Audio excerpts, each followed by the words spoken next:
Hi, you guys. Welcome back to my YouTube channel. We are on chapter 11. I got one more chapter to go. I'm not gonna lie, you guys. I feel like I'm waking up. I'm kind of proud of myself because it's not that I didn't like want to do this. I'm tired, but I'm doing it, and it is just it's nothing but the Lord. So I am very grateful, and yeah, that's all I can really say is that I'm grateful. God is good, y'all. He is so good. I hope that you guys will stay. If you're watching this video for the first time, feel free to subscribe. If you are a subscriber or a returner, that's what I'm calling people that like watch people's channels and don't actually subscribe. But who cares? You're welcome here. And I just hope that you guys get something from this video. And we're going to go ahead and continue with chapter 11 of Daniel, okay? Kings of the South and North.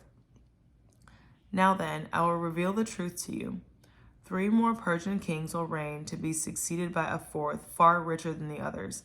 He will use his wealth to stir up everyone and fight against the kingdom of Greece. Then a mighty king will rise to power who will rule with great authority and accomplish everything he sets out to do. But at the height of his power, his kingdom will be broken apart and divided into 4 parts. It will not be ruled by the king's descendants, nor will the kingdom hold the authority it once had, for his empire will be uprooted and given to others. I think it's really interesting that, like, Daniel, he was like God's messenger for people of like royalty, if you will. Like, everything, well, I don't want to say everything, but majority of this is about kings and empires and rulers and just people in kind of high places, you know? Verse 5, the king of the south will increase in power, but one of his own officials will become more powerful than he and will rule his kingdom with great strength.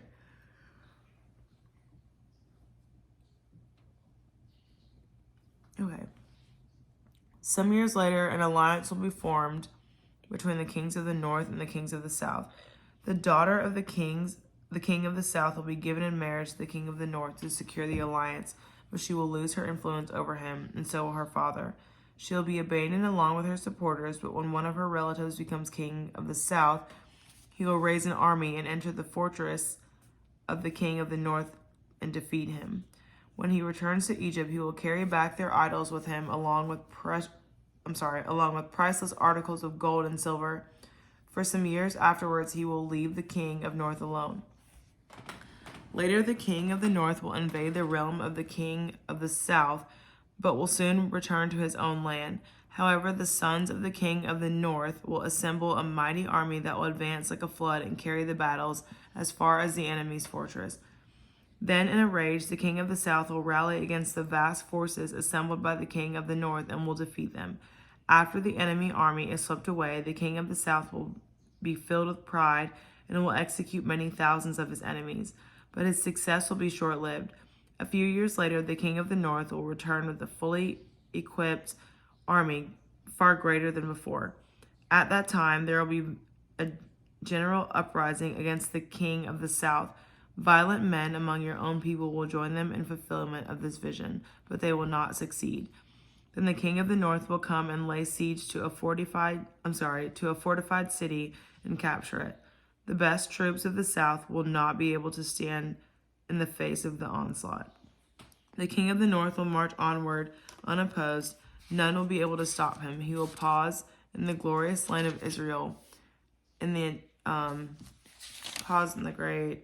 glorious land of Israel, intent on destroying it.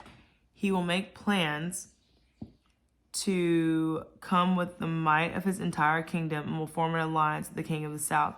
He will give him a daughter in marriage in order to overthrow the kingdom from within, but his plans will fail. After this, he will turn his attention to the coastland and conquer many cities. But a commander from another land will put an end to his insolence and cause him to retreat in shame. He will take refuge in his own fortress, but will stumble and fall and be seen no more. His successor will send out a tax collector to maintain the royal splendor, but after a very brief reign, he will die, though not from anger or in battle. Guys, we're almost done. No, we're not. We're halfway. The next to come to power will be a despicable man who is not in line for royal succession. He will slip in when least expected and take over the kingdom by flattery and intrigue. Before him, great armies will be swept away, including a covenant prince. With deceitful promises, he will make various alliances.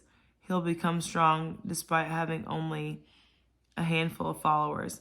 Without warning, he will enter the richest area of the land, and then he will distribute among his followers the plunder and wealth of the rich, something his predecessors had never done. He will plot the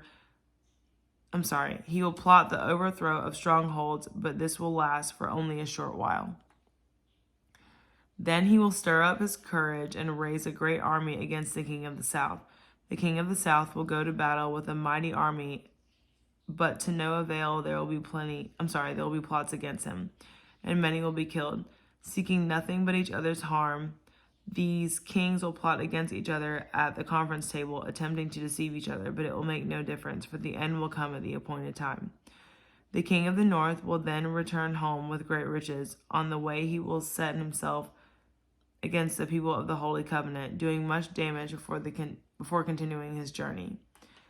Then at the appointed time he will once again invade the south, but this time the result will be different. For warships from western coastlands will scare him off, and he will withdraw and return home. But he will vent his anger against the people of the Holy Covenant and reward those who forsake the covenant. His army will take over the temple fortress, pollute the sanctuary, put a stop to the daily sacrifices, and set up the sacrilegious objects that cause desecration. He will flatter and win over those who have violated the covenant, but the people who know their God will be strong and resist him. Wise leaders will give instruction to many, but these teachers will die by fire and sword, or they will be jailed and robbed. During these persecutions, a little help will arrive, and many who join them will not be sincere, and some of the wise will fall victim to persecution. In this way, they will be refined and cleansed and made pure until the time of the end, for the appointed time is still to come.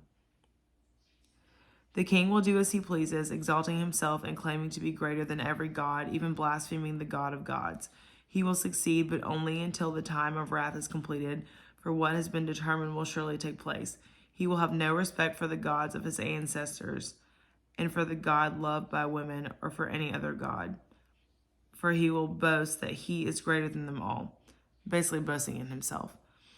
Instead of these, he will worship the god of fortress, a god his ancestors never knew, and lavish on him gold, silver, precious stones, and expensive gifts. Claiming this foreign god's help, he will attack the stronger fortresses. He will honor those who submit to him, appointing them to positions of authority and dividing the land among them as their reward. Then, at the time of the end, the king of the south will attack the king of the north. The king of the north will storm out with chariots, charioteers, and a vast navy. He will invade various lands and sweep through them like a flood.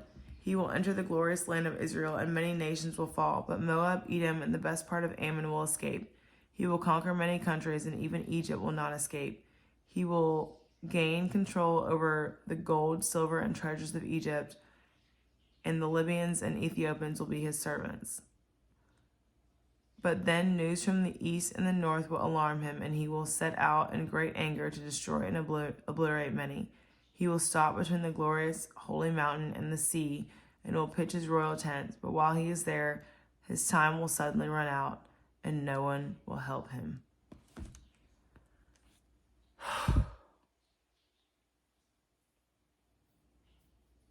Jeez. Okay.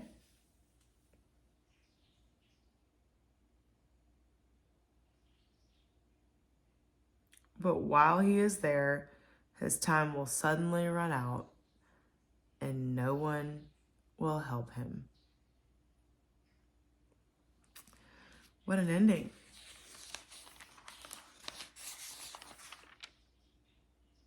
Yeah. And that is chapter 11. All right, guys. One more chapter for Daniel, guys. One more chapter. I'm going to end this video, and I will see you guys next time. Bye.